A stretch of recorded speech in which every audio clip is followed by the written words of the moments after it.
What's up, everyone? Welcome to this day in Philly sports history for December 25th, 2022.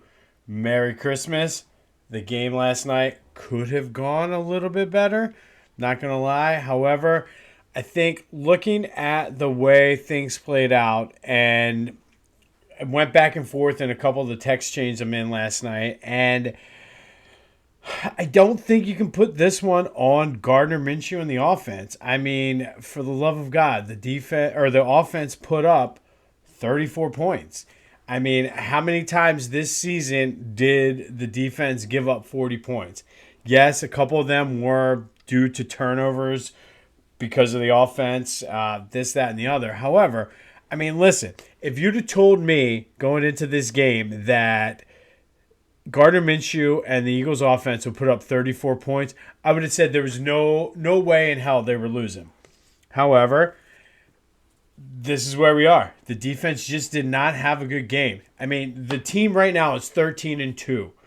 So it was bound to happen one of these days where the defense just laid an egg. It happens. Even the 91 Eagles didn't play perfect. I mean, if you go back and look at some of the games they played that year, the Cleveland game in particular, they got, granted, the Eagles came back and won that game, but they got hammered pretty good early in that game. So it happens. It is what it is. We have 2 games left. We have to win one of those 2. You did rest Jalen today. And again, Gardner, in my opinion, Gardner is the top backup in the league. And I mean, everybody's like, oh, Brock Purdy, blah, blah, blah, blah.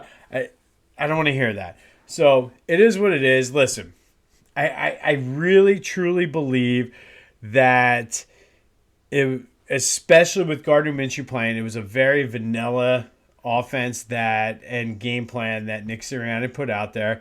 I don't know what the Cowboys did, and the defense didn't play bad. Like, it just was one of those games. Listen, it was a division game. We're 13-2 through 15 games, so we'll leave it at that. And I'm not going to make excuses. I'm not going to do what Dallas fans would do and say, "Oh, well, we had a backup quarterback."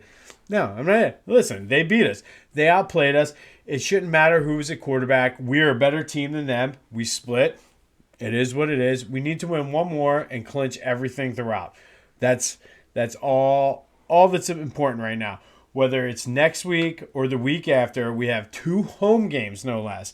And to me, the Saints and the Giants, doesn't matter. Gardner Minshew, Jalen Hurts, we're winning at least one of those 2 games. So it is what it is. No harm, no foul. They were due to lose. I mean, and again, I'm not making excuses and saying, no. I mean, it is what it is. They outplayed us. I feel there's no reason why we should have lost that game. Gardner Minshew did exactly what he did. The defense just didn't do it.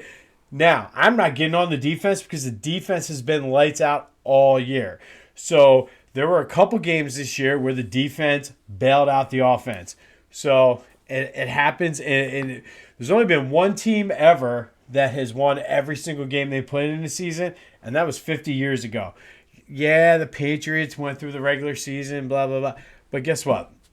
They didn't win the Super Bowl. So I'm not stressing about it. It's not going to ruin my Christmas. I'm not going to do what everybody thinks I'm going to do and freak out, man. No, but sorry. In all seriousness, though, like, it is what it is. Like, listen, hats off to the Cowboys. And I'm going to be the bigger person because no Cowboy fan I know, save maybe one, Corey Grant, would say, oh, well, good game. No, they're like, oh, they're probably puffing their chest. We beat the backup quarterback. But a lot of those same characters are the same ones that were like, oh, well, you beat our backup quarterback. So, whatever. It is what it is. I think the way we played today, we proved we are hands down the better team.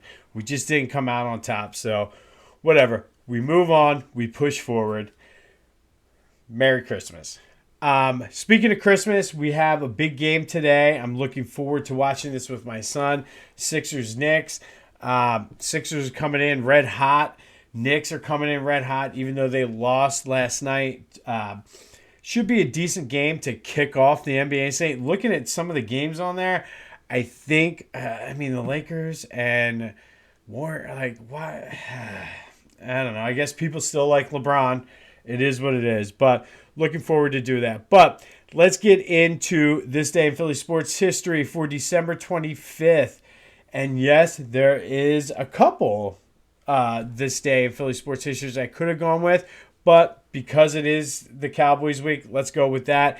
Back in 2006, the Eagles beat the Cowboys 23-6, and the defense dominated. Kind of the opposite of what it was today. They went down to Dallas. Defense gave up 201 yards total, 3 turnovers, 3 sacks. Brian Westbrook ran all over them. David Akers hit 3 field goals. Eagles come away with the 23-6. They clinched a playoff spot.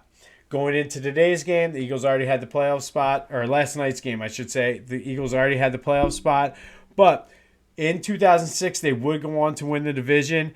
They actually, listen to this, they had 3 straight road division games in December. And thinking back on this, I'm like, man, like that's insane. But the Eagles went through and they beat Washington, the Giants, and the Cowboys back to back on the road, clinched the division, and rolled into the playoffs. They beat the Giants then in the wild card round at home. And then that was the year they lost to the Saints in the divisional round down in the Superdome. If you remember that game, that was when Sheldon Brown opened up the game with that. Basically, he took Reggie Bush's soul. Reggie Bush probably still doesn't have his soul. That's why he's doing Wendy's commercials now. But either way, this day in Philly sports history, back in 2006, the Eagles beat the Cowboys 23-6. They clinched a playoff spot. We already have a playoff spot for this year. All we got to do is win one of those last 2 games. I'm not that upset. I do want to take a minute to wish all of you listening today a very Merry Christmas. Thank you for all your support, and have a Merry Christmas. Hope Santa got you what you wanted. And if you want to listen to something while you're having coffee, while the kids are playing with their toys, give Back to the Future a listen. Back to the Future with a PH. And the latest episode, we talk just that. We do a Christmas wish for each of the 4 major teams in Philly and a major what-if / New Year's resolution for 2023. So give it a listen. But again, I appreciate it. Thank you. Merry Christmas. Have yourselves a Sunday. And until next time, I'll see you when I see you.